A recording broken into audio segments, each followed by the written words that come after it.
Hey guys, welcome back to Final Fantasy Ever Crisis. This is Al Shalant.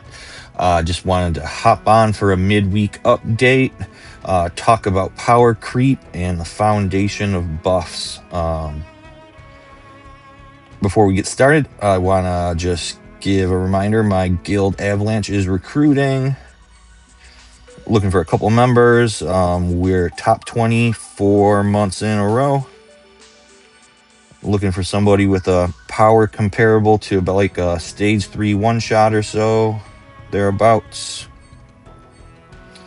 If you looking for a new guild, something cozy, we're competitive but pretty laid back. You could DM me on Discord. Screen name's El Shalant, just like here. You can find me on the unofficial Ever Crisis channel on Discord to DM me easily. Some advantages for being a Avalanche member, like the guild medals each month, like for the weapons. We average like 1,100 to 1,200 of these medals a month when considering your dailies, the rank rewards for guild battles, another 425, and then with the boss kills from guild battles, another like 500 to 600. That we end up getting 1,100 to 1,200 of these a month. This bonus shop here, we run this at level 4 every month, so it has the 200 stamina pots. We offer co-op crash and escalation clears for all our members. Got a cozy Discord channel to share builds and do predictions and theories with the members. And our members love the game and Final Fantasy in general. Got a healthy mix of competitive and free-to-play players. And there's only 2 rules in Avalanche. First being show up for guild battle and try your best. Second one being don't be a dick. So if you'd like to join, again, El Shalant is the name. You can send me a DM on Discord. I'd love to hear from you. That out of the way, one other announcement I'd like to make is my YouTube channel's going pretty well right now. I'm actually like less than 50 subscribers away from being eligible to become a YouTube partner.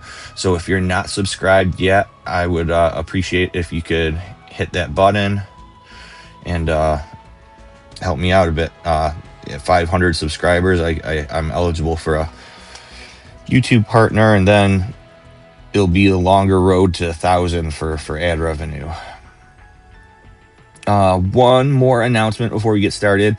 My channel is primarily Ever Crisis focused, but I also play Final Fantasy 14, and the Savage Raid is starting this Tuesday. So there may be a few videos that are not Ever Crisis related that I post. They'll just be like kill POVs of the Savage bosses in Final Fantasy 14, like without a voiceover or anything. I usually just clip my kills and post them for record keeping.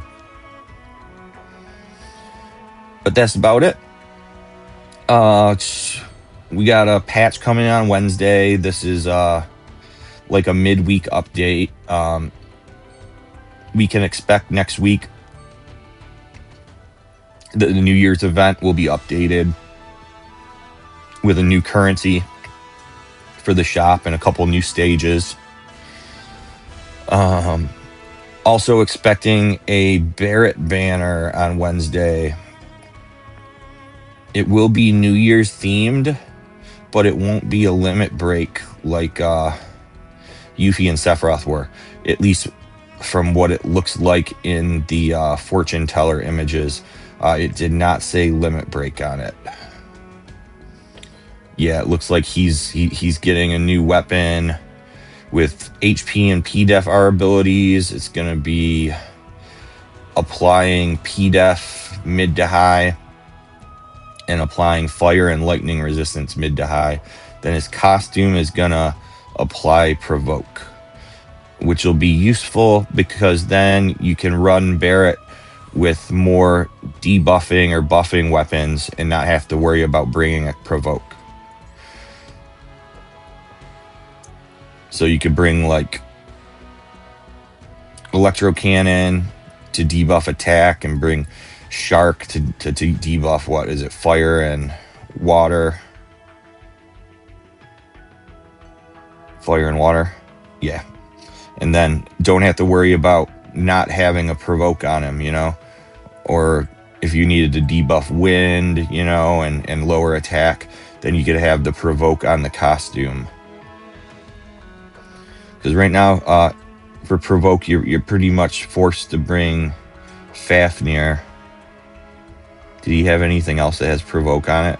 He hasn't had weapons since Fafnir and the wind debuffing weapon, so I don't think so. What did his other costume just give him?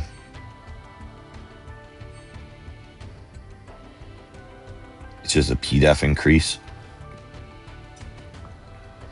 So yeah, that's Fafnir is his only way to provoke in it. If you get his new costume, it won't be anymore. Or does his level 3 have it on it? Nope, that's just increasing defenses. So yeah, that costume will come quite in handy with the C ability to provoke. I'm also predicting, since we didn't get it this week, that we may have an upgrade to Odin level 10 on Wednesday. I'm mostly guessing this because we had Odin upgrade mats in the shop for the event. And I thought it was strange that we didn't have the level 12 summon at the beginning of the month like we had the past couple of months. So if we do get one, it'll probably be Odin since they put these mats here. But yeah, it seems like it'll be a small week for a patch on Wednesday, unless there's any surprises. Especially since like we have events leaving. The Materia event's leaving. The Nier event is leaving. And all those banners. And solo rank will be over by then. Oh, I dropped down to rank 3. So 3 of us in group 5 have killed the boss now. Nice. I'm done. I don't care to try to win by 3 points. That's fine. But yeah, we pretty much know the content cycle once we see it start up each month. Like the new battle pass, season pass usually signals the beginning of like a month cycle, and then the first week we'll get a new event, like the New Year's event here, and a solo rank. And then on the second week will be a smaller week with like the events shop update and a couple more stages.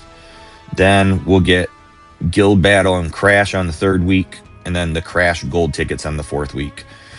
Sometimes they switch this around a bit. Sometimes they do the event on week 1 and then solo ranking on week 2, and then push it out for like guild battle being week 4 if they're doing like a 5-week cycle, because there's different amount of weeks in each month, you know. But pretty much reliable that we're going to see an event and a solo rank at the beginning of the month, and then a crash and a guild battle towards the end of the month, with updates for the event and the crash on the off weeks, which are like typically smaller update weeks. But now we could get to what the meat of this video is going to be. I wanted to talk about power creep a bit. In the foundation of buffs, if you go and look at max damage challenge, we're totally destroying fire right now. There are like we have it maxed out. They're gonna fix this so it doesn't max out at 9999999. But yeah, the first 12 people in here have max fire score, so it goes directly from tied for first place to 13th.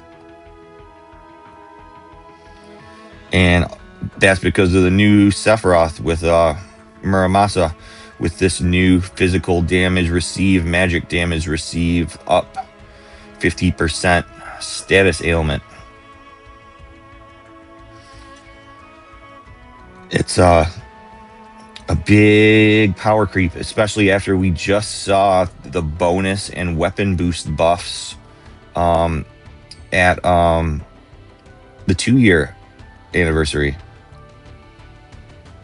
So we're not even through getting all the elements for bonus yet. Bonus or weapon boost. I mean, Aerith gives magic bonus. Sephiroth gives fire bonus. And for weapon boost, because bonus applies to everything, weapon boost only applies to C abilities. Or like we just got Sid with lightning weapon boost. Or no, he has lightning bonus. Yep. And then it was Earth. Earth Cloud has Earth weapon boost, which only applies to his C abilities. And he also has physical and magic weapon boost on his offhand fusion sword weapon boost. This fusion sword with weapon boost, it pretty much makes me think that weapon boost is more of like a catch-up buff. So like fusion sword gives exploit and weapon boost 30% or 40%. 40% exploit, right? Yeah, 40% exploit, 40% weapon boost. So he applies his own exploit, then he gives weapon boost, and that weapon boost is like a catch-up, gives 40%. So like his earlier weapons that aren't 1340 potency don't have his so they get kind of leveled out, you know what I mean? We'll talk about that in detail in a moment. Yeah, another piece of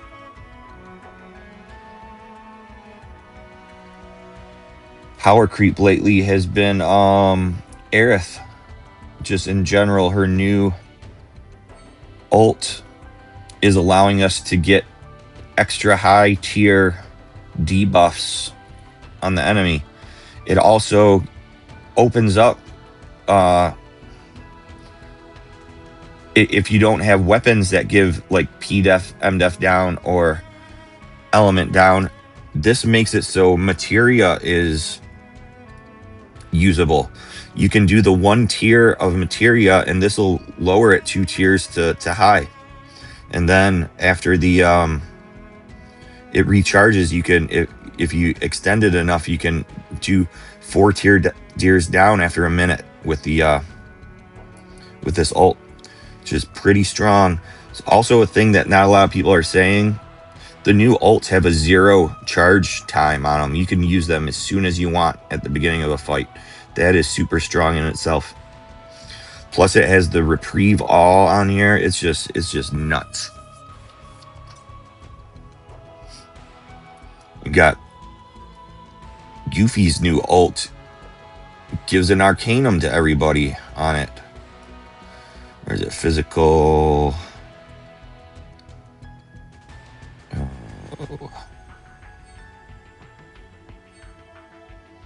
So she's given everybody an Arcanum for the element off of an ult, not a costume. So she's giving 30% all allies damage from her ult. So then you consider the costume and the 2 sub costumes. That's just an extra 30% of elemental damage. It's nuts. Then you got like her new weapon and AC gloves. They increase the tier of buffs to 4. So Aerith's ult brings debuffs down to 4. Now we have normalized 2 different weapons that'll bring buffs up to 4 tiers. And if you have Red 13, this is exclusive to Red 13. But if you have his pirate costume, not even in the main, even if it's in a sub costume, the plus M attack tier on here, plus M attack up tier. So we used to use this costume to get M attack 4 tiers, but now if you have Red 13 with his pirate costume and you have him do Army of 1, Army of 1 is max extra high. So casting Army of 1, if you're already at extra high with this pirate costume on it, it'll bring it up to 5 tiers. So, bunch of power creep lately.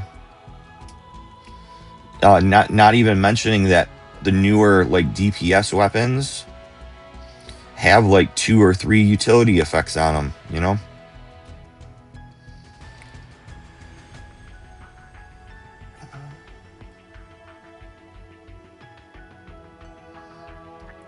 Pretty nuts. So this is where I wanted to talk about the foundation of buffs and how to handle all of these, because with all of these new buffs, this new damage plus received from Sephiroth off of Muramasa, you know, and then the bonus and weapon boost buffs that we get from like Lightning's Rod, or like the weapon boost from Fusion Sword or Venus Gospel, or like the Earth Elemental weapon boost from Cloud's Near Sword. Like, how's the best way to deal with these? And the way I look at it is that you want to start with a strong foundation for your buffs, and that these newer ones work better on top of a strong foundation. So what do I mean by that? Well, first you want to identify if you have a magic or a physical team. So you gotta say we got a magic fire main hand. So we got a magic team. So you want to get your basic magic buffs, M attack up and M def down. And we want to make sure that those are 4 tiers, because we can go to 4 tiers now with Abraxas and with AC gloves and the paintbrush. On top of M def and M attack down, we want element plus and minus. So we want to find something that raises our fire damage, and we want something that lowers fire resistance on the boss, and we want to get each of those to 4 tiers too. So that is like the bottom layer I'd consider of our foundation of buffs, where we'll have, that'll be 4 different buffs and debuffs on the very bottom layer of the foundation. You'll either choose magic or physical for your build. So it would either be magic or physical attack up, and then physical or magic defense down. So that's 2. The attack up and the defense down. Then you got your element up and down. So that's 4 buffs on our bottom layer of the foundation. Then you want to move on to the second layer and get additional sources of stacking damage, which would come in the form of a status, exploit. So we get exploit from some source, and then a status on the boss, so he receives more damage, would be enfeeble. And I'm calling these statuses not buffs because that is what they call them in the game. These are not affected by buff and debuff duration, so they call them statuses instead of buffs. Even though you think of enfeeble as a debuff and exploit as a buff. I'm just being particular.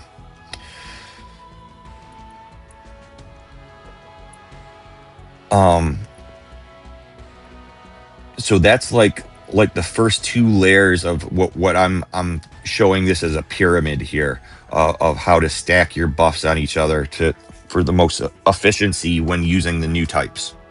So you start with your attack ups and downs, your defense downs, your element plus and minus. Then you go for your exploit and your enfeeble is on the second tier. Those are 2 different ones that you need. So there's 4 on the bottom, attack up, defense down, element plus and minus. Is that 4? Then you got exploit and enfeeble. That's 2 more like buff types on the second tier of the pyramid. Then above that is where I'd place this new physical damage, magic damage received plus status ailment. Again, it shows up like a debuff, but it's not affected by buff and debuff extension. It's called an ailment. And I'd place this after exploit and enfeeble in terms of effectiveness for like building a good foundation. This one's new. We only have 1 weapon with it, and it gives physical and magic. But in the future, and we can see if we go to the help already, that there will be elemental versions of this. They already have it in there for enemies to give to us.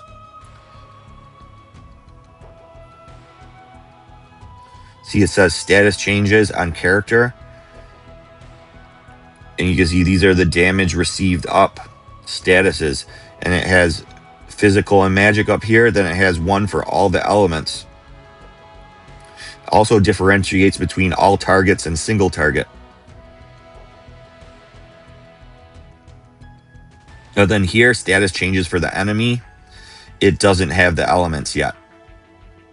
But since they're going to be applying it to us, somebody's going to come up with like a wind damage received up, or a ice damage received up. We're gonna end up having that eventually. So that third layer of the pyramid, right now it's just one debuff. So we got 4 on the bottom, 2 on the next tier, then 1 for this one, because you'll depending on your build, you'll need either a physical or magical. So that's 1 debuff. So we're already at 7 types of buffs and debuffs we need to account for a build when building with a strong foundation. Next, after this new physical magic damage received up, I'd say that's where we add in our bonuses that came in at the 2-year. Either physical or magic bonus, you'll choose one depending on your build, or an element bonus, or. So that's up to 2 more bonus buffs you can add in if they're available.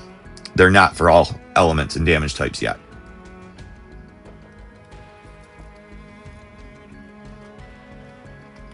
And I separated this in the pyramid from the weapon boost buffs on a different level. And I'd go for bonus first over weapon boost, because bonus is applied to all sources of damage. It also adds to your summons. Whereas weapon boost only applies to C abilities. Let's go back to Cloud.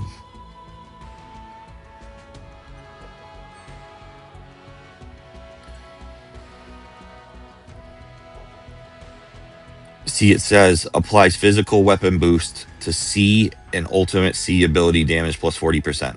So this won't increase materia. It won't increase summons. Only C abilities and ultimates. If you get one with a earth weapon boost, it says C and ultimate C ability damage, but there is no earth damage on ultimate. So this only works on earth C abilities. So that is why I put weapon boost at the very top of the pyramid for the foundation of buffs, where fit it in last if you have room for it, because it will only apply to C abilities, doesn't apply to your materias or your summons. So, and then there's two of those. You have either physical or magic, and then you have element again. So going up the pyramid at the very foundation, there's 4 different buffs and debuffs. Then you have 2 enfeeble and exploit is 6. Then you have physic or magic damage received plus, that's 7. Then you got bonus damage type and element, that's 9. Then you have weapon boost damage type and element, that's 11. So that is 11 different types of buffs and debuffs we can fit in if they're available. And like the new ones don't have availability for all elements and damage types yet. But that's how I would think of building a team for stacking damage, is in that order, like this pyramid. And then separately, you want to consider, well, if you're fighting Ifri's not immune to poison, so poison is another status ailment, that's another source of damage, it's separate. Or if you want to take use of one of the apply weakness abilities, like apply earth weakness, that's separate too. I would consider that separate.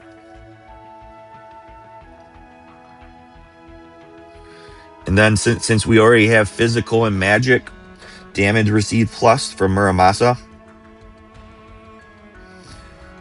and it already shows in the help screen that they can give element damage received up to us, we'll probably see an element version of this in the future, in the near future.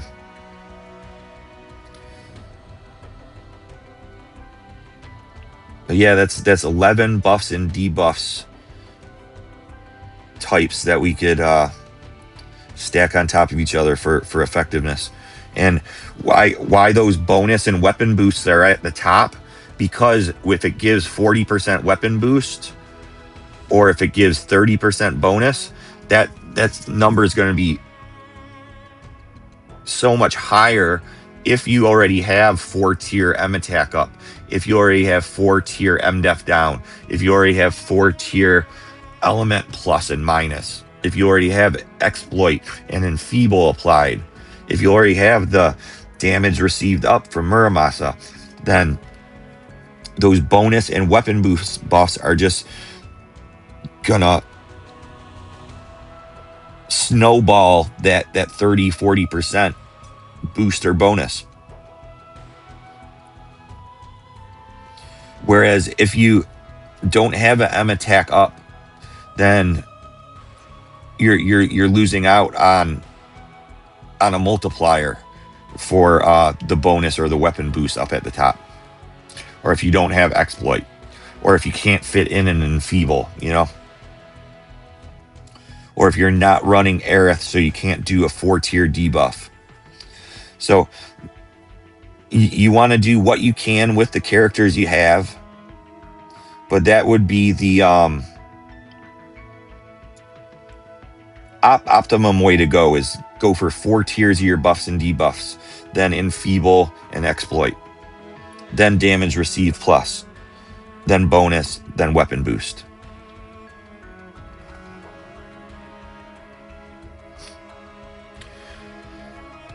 And after that, a whole separate conversation is your character build and your R ability tiering, if you have that all squared away, because that will, your foundation of buffs and debuffs your character build is beneath all of that. If you have like a tier 7 P attack, tier 7 or more or element, if you have tier 5 or more, I'd say physical or magic ability potency, because that's where it has diminishing returns and it only goes up 10% from level 5. So I'd say level 5 at least. And then put the extra into boost attack and boost neutral ability potency.